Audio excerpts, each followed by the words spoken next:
You finally hit 59 and a half, another milestone crossed on your way to early retirement. You look at that Roth balance in your 401k like it's the finish line after a long, hilly race. You're about to retire, ready to book a trip, tap those tax-free dollars and celebrate. But the details of your employer's 401k plan say, hang on, slow down. Someone needs to check the 5-year clock. And maybe the details of the plan only allow a quarterly withdrawal window. And then when they finally get around to processing your distribution request, a paper check shows up whenever it shows up. Hi, I'm Phillip Smith, financial planner with Tide Pool Wealth Strategies, helping people close to retirement create a tax-smart, dynamic retirement planning strategy with clarity and confidence. Welcome to retirement plan.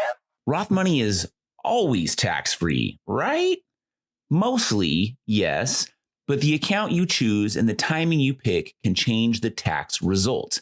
One small rule can make your next withdrawal fully tax-free or partially taxable.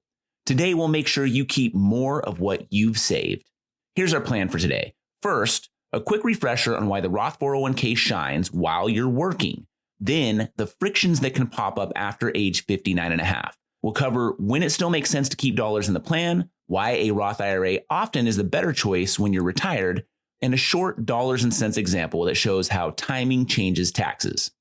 And of course, we'll wrap with clear action steps you can take today. Let's start with this, the reasons why the Roth 401k shines while you're working. The Roth 401k lets you contribute more than a Roth IRA. There are no income limits that can, prohibit your contributions. Payroll makes it automatic, and your employer match grows on the pre-tax side right next to your Roth savings. There are much lower contribution limits for IRAs. For higher earners who can't put money straight into a Roth IRA, the 401k is a fantastic accumulation tool. But you want to be aware of where a Roth 401k can bite back before and after 59 and a half. First, there's the 5-year clock. For a Roth 401k distribution to be qualified, meaning 100% tax-free, you need to be at least 59 and a half, and your plan's 5-year clock must be satisfied.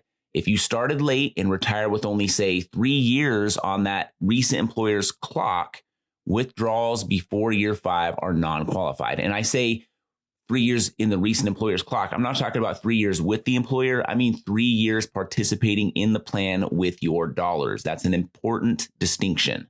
Now, in a plan, non-qualified distributions are taken pro-rata, meaning part contribution and part earnings. The earnings slice is taxable. The 10% penalty is gone after age 59 and a half, but tax on earnings remains until the distribution is qualified. Early withdrawals have tax consequences. Be sure to consult with your tax professional. Second, the plan controls the flow. Every 401k has its own rules. Some plans allow monthly payouts. Others batch requests, set high minimums, or mail paper checks. If your plan is rigid, your spending plan becomes rigid as well. The third, the menu and the costs. Plans often offer a narrow shelf of target date retirement funds and a handful of index or active investments. That may be fine early and mid-career, but in retirement, you may want a custom mix like a quality tilt or a dividend sleeve or short-term reserves inside the Roth for planned withdrawals. IRAs usually open the menu from a dozen options to potentially thousands or tens of thousands of options. Not that you necessarily want that menu used to customize to your preferences. Now, fourth, delays and blackout periods, definitely something to be aware of. Record keeper changes, settlement windows, and processing queues can slow the money down. A week or two of delay can feel like forever when you're trying to close on a property or time bills or pay for that vacation. Fifth, estate and beneficiary logistics. Spouses usually have a clean path. Non-spouse beneficiaries or heirs typically face the 10-year rule. In practice, coordinating beneficiaries and managing the paperwork is often simpler in an IRA where you control the custodian and the forms. Now, here's some recent good news about RMDs, required minimum distributions. Since 2024, designated Roth accounts in employer plans don't require RMDs. It's hard to believe that they ever did. The old reason to roll over out of a plan is now gone. Today, the case for a rollover is mostly about flexibility and control, not necessarily dodging the required minimum distribution. Okay, now let's talk about when keeping dollars in the plan still makes sense. There are smart reasons to wait to roll over out of a 401k plan, and this applies to 403bs as well. If you separated from service between age 55 and 59 and a half, the age 55 separation rule can give you penalty-free access from that employer plan before age 59 and a half. Some plans also offer very low-cost institutional share classes that are hard to beat. So from an investment standpoint, maybe that's a good choice. And then ERISA plans generally provide strong creditor protection. If any of these factors matter for you, consider a hybrid approach. Keep a slice in the plan for a season and move the rest to a Roth IRA for flexibility. Pretty even-handed approach to discussion on the Roth 401k. It is a fantastic tool for accumulation, but the important thing to remember is that it is not the best option when it comes to taking cash out. So having free access to that money. Because whenever it's inside of a retirement plan, there's always essentially a gatekeeper that you need to go through in order to get your money out of the plan. Now, here's why a Roth IRA often wins once you're retired. I'll start by noting that there is a big difference on that 5-year clock between an IRA and a 401k. With an IRA, there is one single 5-year clock that rules them all.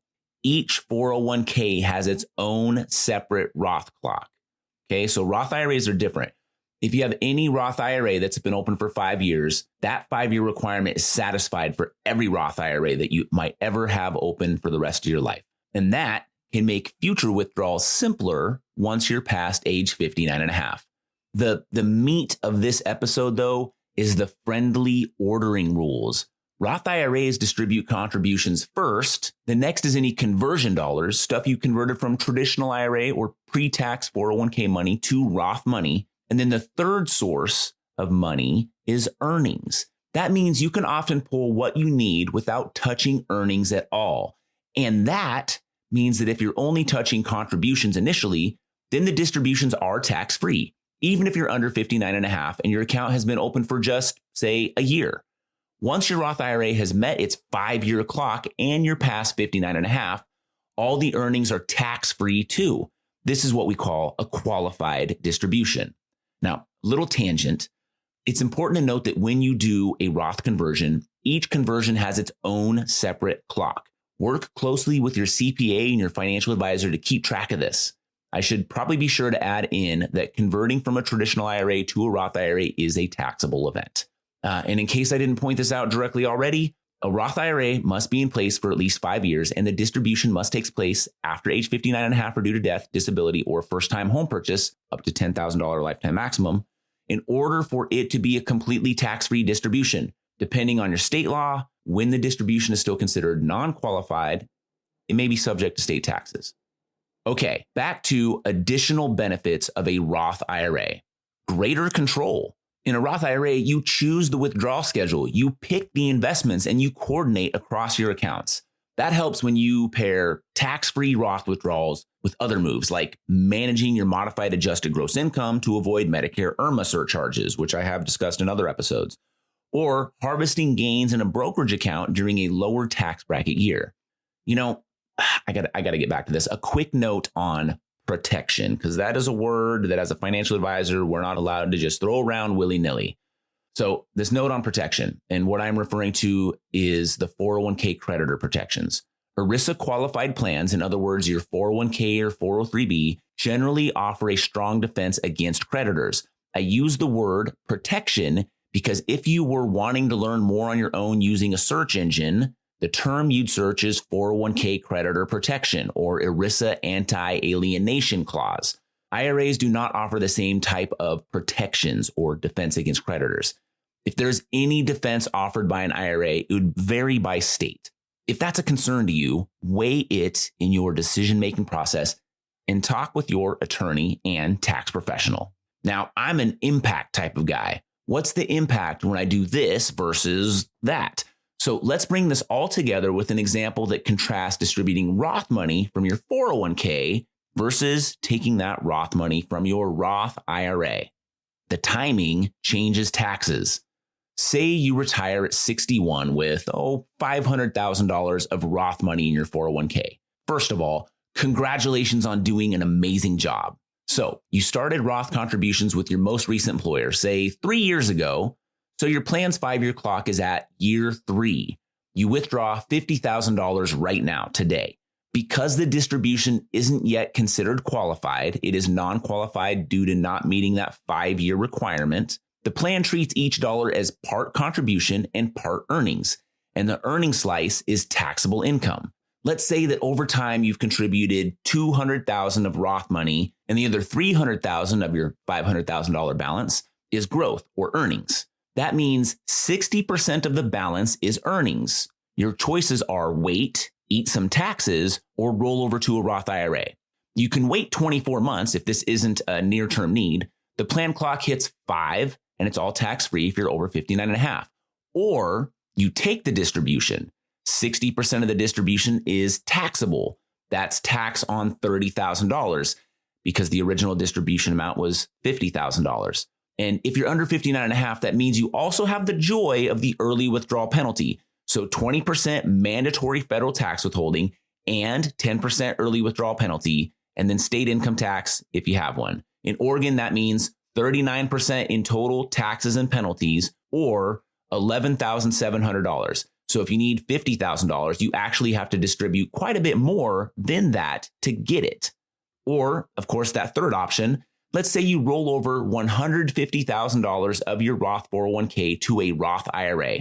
And let's just say the Roth IRA has not satisfied the 5-year clock either. Well, 60% of that came over from the 401k is earnings or growth. It's the same ratio because it came out of the 401k that way. That means that $90,000 of the $150,000 is growth or earnings. The other $60,000 is contributions. Now you can withdraw that $50,000 and it will come from the contributions first. Nothing special that you have to do. That's just the required order of the distribution. Well, since there are $60,000 of contributions in the IRA, that means 100% of the $50,000 distribution is now tax-free and penalty-free. And that same withdrawal can be fully tax-free. That's the same dollars, money pulled from a different retirement account, vastly different tax result. A savings of almost $12,000 in taxes and penalties because instead of distributing cash from the 401k, the money was moved to a Roth IRA. Again, in both circumstances, this is considered a non-qualified distribution because both the 401k in this example and the Roth IRA in this example had not yet met that 5-year requirement. Does that example help to clarify the impact of the importance of thinking through where the distribution comes from? Hopefully, even though it was a little lengthy, you found it helpful. Now, let's take some action on this. Do this next. Check whether you have a Roth IRA and verify its 5-year status. If you don't, open one and get that clock started. Put a few dollars into it so that it is funded. The funding is what starts the timing of the clock. Second, request your old plan's distribution rules in writing and circle anything that could slow you down, like quarterly limits on distributions or mailed checks in the mail. Third, decide on your path. Full rollover now, a hybrid for a year or two, or keep the plan temporarily if the age 55 separation rule or creditor protections happen to apply to your situation. If you want help lining this up with taxes and Medicare, sit down with a financial advisor and chat with your CPA or tax professional. Getting the order right protects your tax-free status and your flexibility. Now, if this helped, subscribe to the show and share it with a friend who's close to retirement. New episodes drop regularly, and each one is designed to help you move from knowing to doing. Remember, it's not about having the smartest financial advisor, the most money saved, or the highest probability of retirement success. The perfect retirement plan for you is the one you act on. Before the standard disclosure rules, I have a special disclosure for this episode. Various investment accounts, such as individual retirement accounts, IRAs, carry a certain amount of asset protection in the interest of justice. Federal laws protect numerous retirement plans. Many states offer asset protection trusts that safeguard homesteads, annuities, and life insurance. There are many circumstances in which your assets can be attached or garnished by creditors, including if you file for bankruptcy, get a divorce, or are in a civil lawsuit. IRAs, traditional or Roth, have an inflation-adjusted protection cap of $1 million against bankruptcy proceedings. Protection also does not include judgments for most domestic relation lawsuits, such as child support. In such cases, state law must be consulted to determine whether any protection exists and to what degree. For a comprehensive review of your personal situation, always consult with a legal advisor. And now the regular disclosures. It's disclosure time. This podcast is intended for educational purposes only, should not be used for any other purposes. The views depicted in this material should not be considered specific advice or recommendations for any individual, are not intended to be financial, tax, or legal advice, and are not representative of Type Wealth Strategy or Cetera Wealth Services, LLC. The opinions contained in this material are those of Phillip Smith and not a recommendation or solicitation to buy or sell investment products. This information is from sources believed to be reliable, but Cetera Wealth Services, LLC cannot guarantee or represent that it is accurate or complete. For a comprehensive review of your personal situation, always consult with a financial, tax, or legal advisor. Neither Cetera nor any of its representatives may give legal or tax advice. Our office address is 450 Country Club Road, Suite 350, Eugene, Oregon 97401. Securities offered through Cetera Wealth Services, LLC, member FINRA, SIPC. Advisory service offered through Cetera Investment Advisors, LLC, registered investment advisor. Cetera is under separate ownership from any other named entity.